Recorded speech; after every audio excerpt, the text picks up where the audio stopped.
ॐ सहनाववतु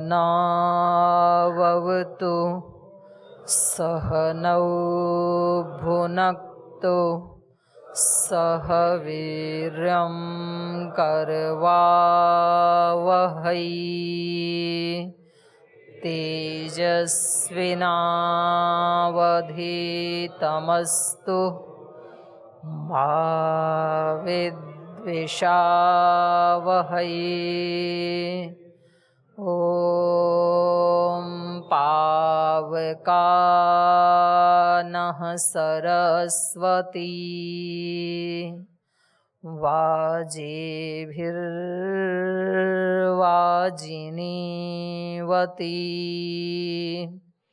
यज्ञं वष्टो धिया वसु। ॐ शान्ति शान्ति शान्तिः। और एक प्रार्थना का उच्चारण भी हम सब मिलकर के साथ करते हैं। वह शक्ति हमें दो दयानिधे कर्तव्य मार्ग पर डट जाएं। वह शक्ति हमें दो दयानिधे कर्तव्य मार्ग पर डट जाएं। पर सेवा पर उपकार में हम निज जीवन सफल बना जाएं। पर सेवा पर उपकार में हम निज जीवन सफल बना जाएं। निज आन बान मर्यादा का निज आन बान मर्यादा का प्रभु ध्यान रहे, स्वाभिमान रहे, हमें ध्यान रहे, स्वाभिमान रहे। जिस प्रांत में हमने जन्म लिया, जिस देश में हमने जन्म लिया, बलिदान उसी पर हो जावें, कुर्बान उसी पर हो जावें। वह शक्ति हमें दो दयानिधे कर्तव्य मार्ग पर डट जाएं। पर सेवा पर उपकार में हम निज जीवन सफल बना जाएं। पर सेवा पर उपकार में हम निज जीवन सफल बना जावें। बोलिए सच्चिदानंद भगवान की, भारत माता की जय, सत्य सनातन वैदिक धर्म की जय, सभी ऋषि ऋषिकाओं की जय, सभी वीर वीरांगनाओं की जय, गंगा मैया की जय, गौ माता की जय, सद्गुरुदेव भगवान की जय। परम श्रद्धेय वंदनीय प्रातः स्मरणीय पूज्य गुरुदेव और परम श्रद्धेय आचार्य श्री की पावन सूक्ष्म उपस्थिति को प्रणाम करते हुए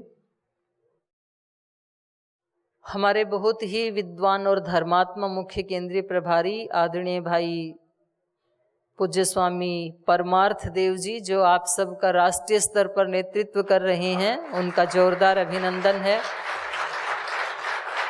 और उनके साथ साथ ही हमारे दूसरे संत पूज्य स्वामी रीतदेव जी, पूज्य स्वामी आदित्य देव जी, पूज्य स्वामी सनातन देव जी, और हमारे पूज्य स्वामी विश्वदेव जी, कौशल देव जी आदि बहुत सारे हमारे युवा सन्यासी अब इस सेवा में बहुत उत्साह के साथ पदार्पण कर रहे हैं। इनका भी एक बार जोरदार अभिनंदन।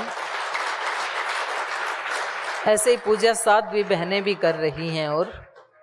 और हमारे बहुत ही यशस्वी राज्य प्रभारी जैसे कर्नाटक से आदरणीय भाई भंवरलाल जी, तमिलनाडु से आए हैं अपने भाई पारसमल जी, और तेलंगाना से आए हैं भाई साहब आए हैं अपने, वो नहीं आ पाए, श्रीधर राव जी के साथ ही अभी सेवा कर रहे हैं जो रामा रेड्डी जी, जी, और अपने राज्य कार्यकारिणी के सदस्य भी आए हैं। ऐसे ही आंध्र प्रदेश से, केरला से, राजस्थान से, महाराष्ट्र से, दिल्ली से जो भी अपने राज्य कार्यकारिणी के सदस्य, राज्य प्रभारी, सहराज्य प्रभारी और जिन्होंने नया प्रवेश लिया है अभी इस संगठन में, उन सब भाइयों का जोरदार अभिनंदन है।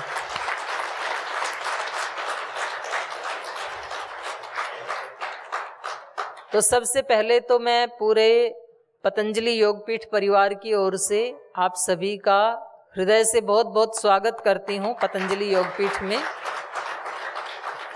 इतनी दूर दूर से आप सेवा के लिए अवसर निकाल करके आए हैं, ये बड़ा दुर्लभ होता है कलयुग में। तो आजकल अपने बच्चों के लिए भी टाइम नहीं होता है व्यक्ति के पास, और आप सेवा के लिए इतना अवसर निकाल करके, समय निकाल करके आए हैं। और मुझे लगता है कि ये जो आपके बीच में मैं रहूँगी, जो भी 1 घंटा सवा घंटा, तो ये मेरे लिए भी बहुत सौभाग्य की बात है, क्योंकि सेवा करने वाली आत्माएं और वो भी सात्विक चर्चा कर रही हों और उनके बीच में हमें बैठने को मिले, तो ये मेरा भी परम सौभाग्य है। जो 1 सवा घंटा, क्योंकि अपने जीवन के उत्कर्ष का प्रारंभ यहीं से होता है, विचार से होता है। एक अच्छे विचार ने आज श्रद्धेय गुरुदेव को और पूज्य आचार्य श्री को आज केवल भारत नहीं बल्कि एक विश्वव्यापी आदर्श नागरिक बना दिया। उसके मूल में एक अच्छा विचार ही तो है। और उन्होंने भी प्रारंभ ऐसे किया था जैसे हम प्रारंभ कर रहे हैं, जैसे हम 10 लोगों को, 20 लोगों को योग सिखा करके अपने इस सेवा के अभियान का प्रारंभ कर रहे हैं, ऐसे ही उन्होंने भी प्रारंभ किया था। ये 96 की बात है, जब मैं एमए कर रही थी दिव्य योग मंदिर में रह करके कनखल में, जो अपना सबसे पुराना आश्रम है। तो उस समय पूज्य गुरुदेव ने एक शिविर लगाया था, तो उसमें 15 ही शिविरार्थी थे। तो वहाँ से ही शुरुआत की। तो एक दिव्य विचार ने और अखंड प्रचंड पुरुषार्थ ने, एक सेवा की भावना ने आज उनको एक इतना बड़ा मानवता के लिए एक आदर्श व्यक्ति बना दिया। तो हम सब भी उनका अनुसरण कर रहे हैं, उसी राह पर चल रहे हैं।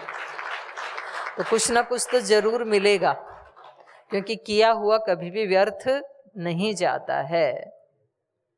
तो आप में से कुछ भाई पहली बार आए हैं यहाँ पर, कुछ पहले आ चुके हैं।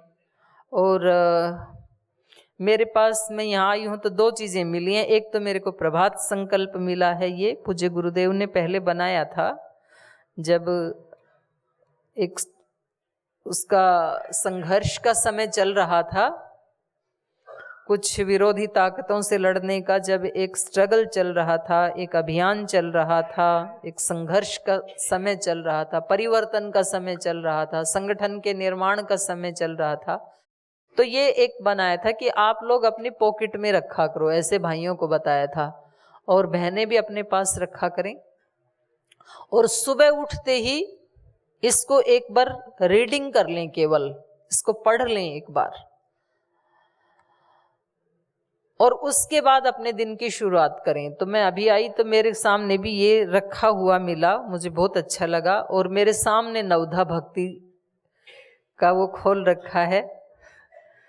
तो मुझे नहीं पता अभी किस पे चर्चा करूं स्वामी जी। कोई भी चर्चा हो, चर्चा का फल होता है एक्शन। चाहे हम इसके ऊपर प्रभात संकल्प पे चर्चा करें, या नवधा भक्ति के ऊपर करें, या विजय रथ के ऊपर करें, या दैवी संपद के ऊपर करें, जो हमारे सिलेबस के पार्ट्स हैं, या हम गीता में सात्विक कार्यकर्ता के जो गुण बताए हैं उसके ऊपर चर्चा करें, कोई भी चर्चा हम लेकर के चलें, उसका फल है एक्शन। क्योंकि यदि हम एक्शन नहीं करते हैं तो फिर शब्दों का फिर कोई फायदा नहीं है। शब्द हमें उस अर्थ से मिलने के लिए इशारा करते हैं। और जो हमारे राज्य प्रभारी भाई हैं भंवरलाल जी और हमारे रेड्डी जी आदि, वो अपनी भाषा में भी कुछ पॉइंट्स नोट कर लेना, क्योंकि जिनको हिंदी समझ में नहीं आती है तो आप बाद में उनको कन्वे कर देना। तो मैं ये कह रही थी कि एक्शन के ऊपर ही परिणति होती है शब्दों की। देखो, हम यहाँ पर एक ही व्यक्ति के बहुत सारे रूप होते हैं।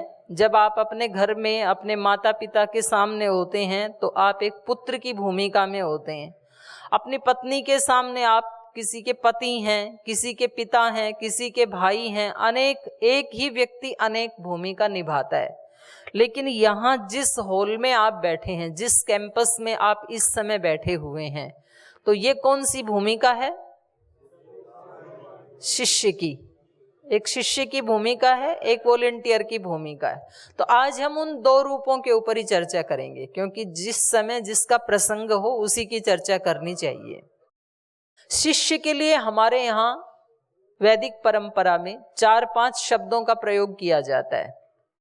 जैसे पहला शब्द है विद्यार्थी, आप लिख भी सकते हैं। दूसरा शब्द है छात्र, तीसरा शब्द है शिष्य, चौथा शब्द है अंतेवासी, पांचवा शब्द है भक्त।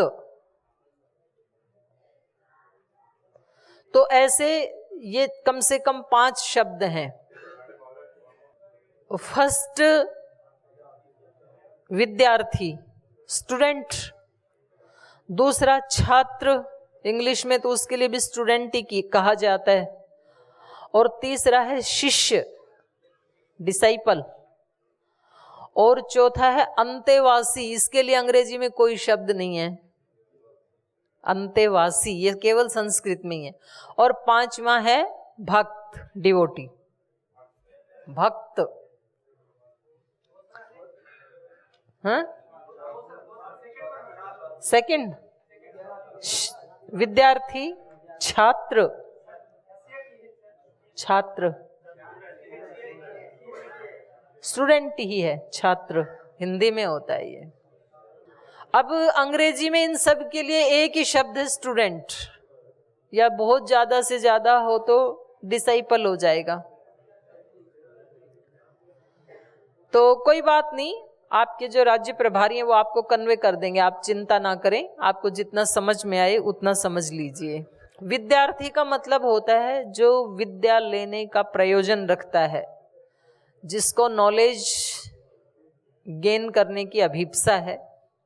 फिर छात्र वो होता है जो किसी अपने से बड़े गुरु की छत्र छाया में निवास करता है, वो छात्र है।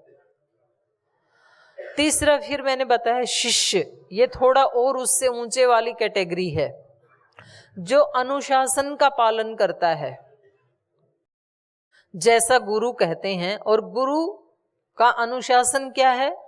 गुरु खुद जैसा जीता है, उसका जीवन ही उसका उपदेश होता है, वो अपने जीवन से सिखाता है, खुद वैसा आचरण करता है, उनके जो फॉलोअर्स हैं वो उसको फॉलो करते हैं, तो उसी का नाम है अनुशासन, या उसी का नाम है शिष्य।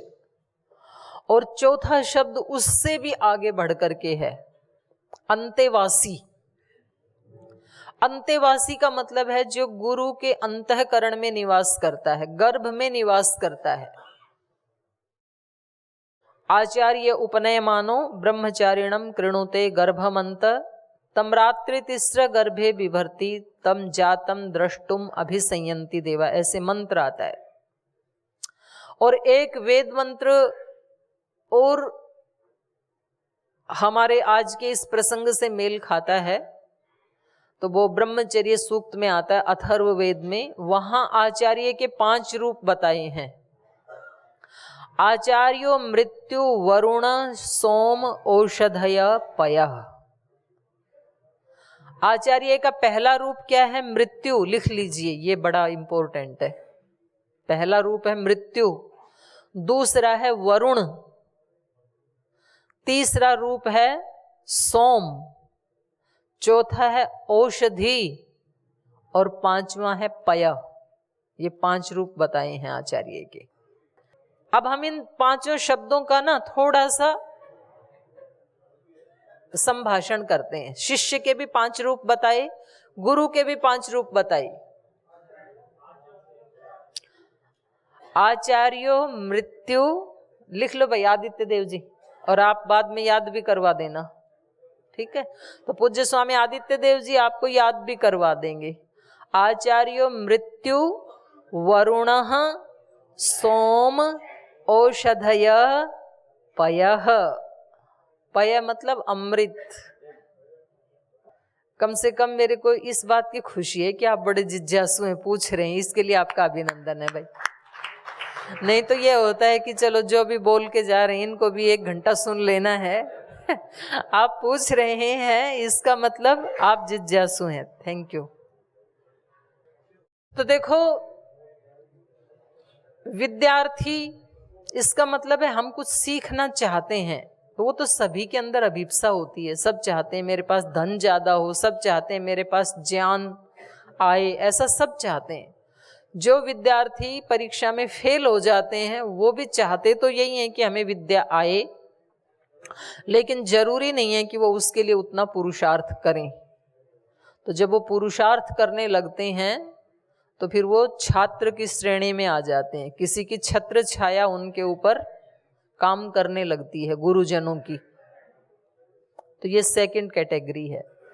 फिर उस छत्र छाया में रहते हुए जब हम अपने गुरुजनों के कही हुई बात को मानते हैं, उनके अनुशासन का पालन करते हैं, तो हम और अपलिफ्ट हो जाते हैं 1 कदम। उसका नाम है शिष्य। जैसा गुरुजनों ने कहा वैसा हमने किया, तो फिर गुरुजन भी हमें इतना ज्यादा आत्मीयता से अपना लेते हैं, जैसे कोई गर्भवती माँ अपने गर्भ में रहने वाले बच्चे का ध्यान रखती है। कितना ध्यान रखती है माँ। वो कभी जब बच्चा गर्भ में होता है तो विरुद्ध आहार नहीं खाती है जिससे गर्भपात हो जाए। वो कोई ऐसी चेष्टा नहीं करती है, मानो कहीं शादी हो रही है, सब लोग डांस करते हैं, वो डांस नहीं करती, उसकी इच्छा हो तो भी, क्योंकि उसको डर लगता है कहीं मेरे बच्चे को कोई चोट ना लग जाए। तो ऐसे ही जब हम अनुशासन का पालन करने लगते हैं 100%, 100%, उसके लिए जरूरी नहीं है हरिद्वार में ही रहना, आप जहां कहीं भी रहते हैं। मेरे को बहुत सारे ऐसे भाई मिले, ऐसी बहनें मिली, बोल जी हम 100% महाराज जी को फॉलो करते हैं। महाराज जी 3:30 को उठते हैं, हम भी 3:30 को उठ जाते हैं। महाराज जी ने बोला 1 बार या 2 बार खाना खाओ, तो हम 4 बार खाते थे, अभी हमने 2 टाइम कर दिया, रात को नहीं खाते हैं। जैसा महाराज जी बोलते हैं वैसा ही हम जीते हैं। इसका नाम है शिष्य, जो 100% फॉलो करते हैं। और उन्होंने कितने बड़े बड़े रोगों को परास्त कर दिया, कैंसर जैसे 4th स्टेज के कैंसर जैसे रोगों को। आज सुबह ही आप सुन रहे थे शिविर में, उसने 1 शब्द याद कर लिया, और वो बेचारा 12वीं पढ़ा हुआ है, उसने कोई वेद दर्शन उपनिषद कुछ नहीं पढ़ा, बाइक की रिपेयरिंग करता है, और उसने गुरुजी का 1 शब्द याद कर लिया, न मरिष्यति न मरिष्यति। सारे वेद दर्शन उपनिषद उतर गए उसके अंदर। इसको कहते हैं आचरण। इसी का नाम है शिष्य होना। और जहां उसके 50 लाख 1 करोड़ रुपए लगने थे, उसने फोकट में अपने आप को ठीक कर लिया और एक आदर्श बन गया। तो गुरु का आशीर्वाद उनके ऊपर होता है जो उनके शिष्य बन जाते हैं, जो उनके अनुशासन का पालन करते हैं। और जो उनके शिष्य बन गए, उनके अनुशासन का पालन करते हैं, वो फिर बन जाते हैं अंतेवासी। जैसे गीता में हम देखते हैं, अर्जुन जब बहुत दुखी हो जाता है, क्योंकि उसके सामने लड़ने के लिए उसके फैमिली मेंबर्स ही होते हैं, उसके अपने रिलेटिव होते हैं, उसके मामा, दादा, नाना सब अपने ही हैं, और वो जाकर के देखता है तो उसके हाथ से धनुष बाण गिर जाता है। अब तक बहुत युद्ध में बहुत लोगों को मारा, लेकिन आज अपने ही लोग सामने हैं तो फिर हाथ पैर कांपने लग गए, उसके शोक में डूब गया कि इनको मार करके विजय प्राप्त करेंगे तो क्या करेंगे, क्या उस विजय का। तो मना ही कर दिया कि मैं नहीं लड़ूंगा बिल्कुल भी। और ऐसी स्थिति में भगवान कृष्ण हैं, वो उनको पीछे भागने नहीं दे रहे हैं। ये भी मुसीबत, अब गुरु ऐसे मिल गए। अब आप चाहें तो भी आप रिलैक्स मोड में वापस नहीं जा सकते हैं, क्योंकि आपको गुरुजी ऐसे मिल गए, वो छोड़ेंगे नहीं आपको। अब तो एक ही रास्ता है आर पार का। जैसे अर्जुन उस पार पहुंच गए शोक से। गीता शोक से शुरू होती है, चिंता बेचैनी से शुरू होती है और संतोष के ऊपर संपन्न होती है। तो ऐसे हमारा जीवन गुरु के सानिध्य में शुरू हुआ है, कुछ खट्टे मीठे अनुभवों के साथ, लेकिन अब यह संपन्न होगा समाधि के साथ ही। उससे पहले आप भाग नहीं सकते हैं। तो जब वो बहुत घबरा गए तो फिर अपने गुरु के पास आकर के कहने लगे, कार्पण्य दोषो अपतः स्वभाव पृच्छामि त्वाम धर्म सम्मूढ़ चेता यत् श्रेयस्यात् निश्चितम ब्रूहि तन्मे शिष्यस्ते हम शाधि माम त्वाम प्रपन्नम। मैं आपका शिष्य हूं। यत् श्रेयस्यात् निश्चितम ब्रूहि तत् में, इतनी संस्कृत आप समझ ही गए होंगे। अर्जुन ने पूछा, जो मेरे लिए श्रेयस्कर है, जो अच्छा है, निश्चित रूप से आप वो बताओ मुझे कि मेरा किसमें कल्याण है, क्योंकि मैं तो बिल्कुल कंफ्यूज हो गया हूं। क्या करूं, भागूं तो आप भागने नहीं दे रहे हैं, आप कह रहे हैं कि कायर कहलाओगे। युद्ध लड़ूं तो लड़ नहीं पा रहा हूं, तो मैं टोटली कंफ्यूज हो गया हूं। हमारे जीवन में भी कभी कभी ऐसी स्थिति आती है। हम चाहते हैं कि हम योग करें, समाधि लगाएं, भगवान का दर्शन पाएं और जो भी सिद्धियां उनको प्राप्त करें। इधर पत्नी एक तरफ खींचती है, बच्चे दूसरी तरफ खींचते हैं, माता पिता तीसरी तरफ खींचते हैं, रिश्तेदार चौथी तरफ, पड़ोसी पांचवी तरफ। करें तो क्या करें, इनकी माने या इसकी माने, कंफ्यूज हो जाते हैं। तो उन्होंने अपने गुरुजी से कहा कि जो मेरे लिए श्रेयस्कर है वो बताओ। हम भी ऐसे बोलते हैं, लेकिन बहुत देर तक समझाने के बावजूद भी समझ में नहीं आया अर्जुन को। जो कुछ भी भगवान कृष्ण बताते वो तुरंत रिएक्ट कर देते, नहीं जी ऐसा तो नहीं हो सकता। हमारे साथ ऐसे ही होता है। गुरुजी बोले कोई बात नहीं, यदि पत्नी माता पिता आपके इस कार्य को पसंद नहीं करते, आप 3 बजे उठना शुरू करो, 3 से 4 बजे ध्यान किया करो रोजाना। बोल जी ये तो पॉसिबल नहीं है, रात को सोते सोते 10 बज जाते हैं। बोले अच्छा तो फिर रात को कर लिया करो। बोल जी ये तो पॉसिबल नहीं है, ड्यूटी से आते आते ही 8 बज जाते हैं। बोले अच्छा ऐसे करो, एक टाइम खाना खाना बंद कर दो और वो जो भोजन में आधा घंटा लगाते थे उस समय ध्यान कर लिया करो। बोल जी वो तो पॉसिबल नहीं है, बच्चे शोर मचाते रहते हैं। कुछ मतलब हम रिएक्ट करते हैं। हम पूछ तो रहे, अर्जुन पूछ तो रहे थे कि जो मेरे लिए श्रेयस्कर है वो बताइए, लेकिन मानने को तैयार नहीं, करने को तैयार नहीं थे। हम सब भी ऐसे बोलते हैं, लेकिन हम गुरु जी से वही स्टैंप लगवाना चाहते हैं जो हमें पसंद है।